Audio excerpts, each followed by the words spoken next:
Yeah, they're a mouthful. Incredibly long words, somehow connected to psychoanalysis, a type of therapy considered obsolete and old-fashioned to a lot of people. But what if I told you that transference and countertransference are everyday phenomena? It's just that my profession has given them technical names and has milked the idea for over a century to give us subtle insights about how people's minds work. The truth is, you can too. Many voices on social media would have you dismiss these as museum pieces, but you can actually use them in your everyday life, and I'll tell you how. You'll learn how to use these concepts to understand yourself and others better, and maybe we'll demystify some aspects of psychotherapy in the process. I'm Dr. Stephen Reedboard. As a psychiatrist and psychiatric educator with eons of experience, I challenge oversimplified or misleading messages that you see everywhere on social media.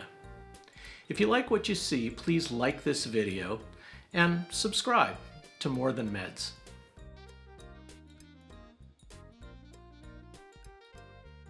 Over 100 years ago, Sigmund Freud, yeah, that guy, coined the terms transference and countertransference, but he did them at different times in his career. Transference came early in his theories. He noticed that his new patients would arrive with assumptions or prejudices about him, and that they would lead to feelings either positive or negative. One person might assume that he'd be a gruff authoritarian. Another might assume that he'd be sadistic or withholding. Conversely, another patient might come in with an assumption or a prejudice that he would be very positive towards him, maybe like a loving father.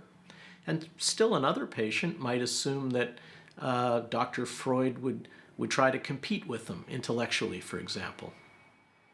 Freud realized that this had more to do with the patients and not so much to do with him. They reflected assumptions or prejudices that the patients had about any new person that they were meeting. It's just that Freud happened to be there to notice it. These assumptions led to feelings that the patient would have in new interpersonal situations, and that they were a built-in part of the person's personality. Freud then made a kind of conceptual jump. He was a smart guy. He surmised that these assumptions or prejudices that patients had about other people must have originated in their early childhood when their personalities were first being developed. That they had to do with the early childhood relationships of the person with their early caregivers, their parents, and maybe their brothers or sisters if they have any. Since these assumptions and prejudices were transferred, so to speak, from early childhood, that's why he called it transference. Here's the thing, when patients or clients go to see a therapist, they have conscious reasons to go. They have things they want to work on, things that they know are bothering them. But everyone also relates to other people in unconscious ways, ways that they're not consciously aware of. Maybe they know they feel a lot of anxiety around other people, and then they go to therapy to try to work on that. But they don't realize that underneath they arrive in social situations with an assumption or a prejudice or a transference, so to speak, that people are out to exploit them or take advantage of them. That's why they're anxious, but they don't realize that. Or maybe they drive people away and they kind of realize consciously that that happens because they're too dependent or clingy or needy. But they don't realize that underneath they falsely assume that others love them and care about them even if they're total strangers, and that assumption leads them to then treat the other person in a kind of dependent, needy way, and that repels people. But they don't have no idea that that's the reason it's happening. So you can see how these assumptions or prejudices about other people can really color one's everyday life. They can make romantic relationships fail one after the other. They can interfere with work relationships. They can make the person come into all interpersonal situations in a way that they end up not really trusting other people in general. It's a built-in part of their personality, but they may not be aware of this prejudice or assumption or transference that they bring to interpersonal situations. When this happens in the context of psychoanalysis or a psychotherapy session, that's when we call it transference. But when it happens in everyday life, we don't call it transference. We just call it part of the person's personality, or a little more technically, we call it their character style. But it's really the same thing. How is the person primed to view other people? Transference, or character style, is most visible when there aren't strong forces happening around the person dictating how they should feel or behave. For example, a random sample of 100 people would have very different personalities, but if you took all 100 of them and you put them in basic training in boot camp in the Army, they would all feel and act pretty much the same way. The environment would dictate how they would feel and behave more so than their individual personalities. Likewise, if you took 100 people who were, say, depressed or anxious, and took them into a therapy situation in which all of them were given the same therapy workbook to work on, or are all led through the same visualization exercise, how they would feel and behave would be more similar than different. Their personalities would not really be the determining factor. It would really have much more to do with the intervention, the activity they were engaged in. Their individual personalities wouldn't really come out. You wouldn't really be able to see their uniqueness. But instead, if you were in one-to-one therapy with each of those persons, and the therapist was not very directive, was relatively quiet, and let the patient speak freely about what was on their mind, they weren't being guided through an exercise, you'd get a much better sense of what was really coming from the patient's personality. That's a simple explanation for why psychoanalysis and psychoanalytic psychotherapies tend to be non-directive and avoid structuring the session too much. We don't control the discussion by offering a lot of comments that directs the session according to our personality, the therapist's personality. Instead, we leave it open to allow the patient or client's personality to direct what happens. We want the conversation to reveal as much as possible about the client's personality, about their transference, and then, of course, we bring it to their attention and they learn new things about their own emotional life. But let me say a few words about balance. Everyone agrees that psychotherapy is not a normal conversation. In a normal conversation, people share the floor. They each speak about half the time. That's clearly not the case in psychotherapy.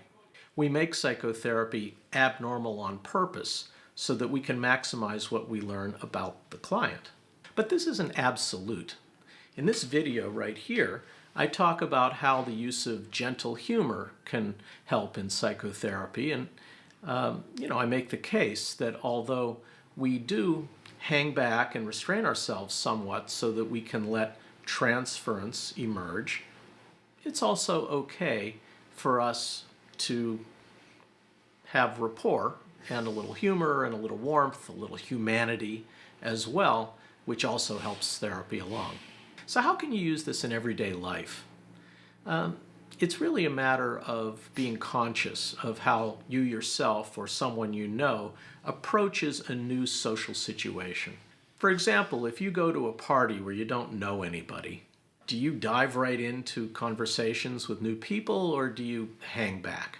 When your friends see somebody they find physically attractive, do they approach that situation with an assumption that they're going to be rejected or taken advantage of, or conversely that they're going to be desired just as much as they desire the other person? What are the assumptions that you or your friend is taking as they enter a new social situation? And people are different that way, right? One person's assumptions and prejudices and transference is different than another person's, right? It's important to say here, of course, that we have to use our common sense too. If you just recently went to a party and didn't have a good time, the next time you go to a party, you may hold back, right? If your friend expects to be rejected by someone they're interested in, it could be because they've been rejected the last 3 times. We have to allow that, of course, people are sensible. It's really when there's no straightforward explanation like that, when we can't really explain it, that the fallback position is the person's character style. You can learn a lot about people this way, a lot about yourself too. The information is there for the taking. You just have to notice it. So how about countertransference? Freud had little to say about this, and what he did say was much later in his writing. Basically, countertransference is the opposite of transference. It's the feeling that the therapist or psychoanalyst has toward the patient, not the other way around. But for it to be useful, we don't think of countertransference as a reflection of the therapist's early childhood and development. We think of it instead as a reaction to the patient's transference. So if the patient's transference has them entering treatment with the assumption that their analyst or therapist is going to exploit and take advantage of them, what does that stir up in the therapist? Does it then make the therapist feel angry and defensive? Does it make the therapist bend over backwards to assure the patient that they're not being exploitive? Do they feel unjustly accused and get defensive? Or do they think the patient's just being silly or maybe crazy? What kind of feeling does it stir up in the therapist? The reason that's helpful is that our emotional reactions to other people can be a very sensitive barometer of what's going on socially. Did you ever get the sneaking suspicion that you were being played? You had no concrete evidence, you had nothing you could exactly point to, but it was a feeling that you had. You really thought you were being played, you don't know why. Did you ever get a vague feeling of danger or threat, something you couldn't really put your finger on, but it was there and it was trying to tell you something? Well, that's what countertransference is, basically. Those of us trained in traditional forms of psychotherapy, psychoanalytic therapy, psychodynamic therapy, spend a lot of time paying attention to our own emotional reactions to what's going on in the therapy session. Sometimes that's the first hint of the dynamics that are taking place. And more practically, the kinds of feelings that we get as we sit and talk with a client or patient can give us a clue about how other people in that person's life might be feeling about them. For example, a patient might come in wondering why other people tend to avoid them. But if the therapist gets an odd sense of repulsion or revulsion around that person, that can be the first clue and the first pointer to what might be going on in that person's life. Using countertransference, your own reactions to other people, is a little hard than just noticing the assumptions and prejudices other people have. For one thing, you have to be pretty conscious of your own feelings. And you also have to realize what your own baseline is. If, for example, you just tend to be grumpy all the time, if you're grumpy around one particular person, that doesn't really tell you anything about the other person. That's just you. On the other hand, if you're not a grumpy person in general, but you are pretty consistently with one particular person, that can be useful information. It can clue you in to something that's going on in that relationship or with that other person. Like with transference, countertransference is a technical term. We really only use it in a therapy setting. In real life, we would just say your gut reaction or your spidey sense is telling you something. But it's really exactly the same thing. So even though transference and countertransference are long technical words, they're long enough to land an airplane on, the basic ideas behind them are ones you can use in everyday life. Pay attention to the assumptions and prejudices people bring to new social situations. It'll tell you something about their character style, about their personality. And pay attention to your own gut reactions or spidey sense about other people. While it's not always accurate, it can be your first hint about things that are going on under the surface in your relationship. Let me know your thoughts about transference and countertransference, these long words with relatively simple ideas that you can use in your everyday life. Tell me in the comments, and I read every single one of them, and if you ask me a good question in the comments, I'll give you a good, thoughtful answer. Please like this video, but only if you really like it. Please subscribe if you have not already, and if this video has given you some curiosity about traditional psychotherapy, I invite you to take a look at this playlist, which has several other videos, easy to digest information about psychodynamic or psychoanalytic psychotherapy. Thanks for your attention. See you next time.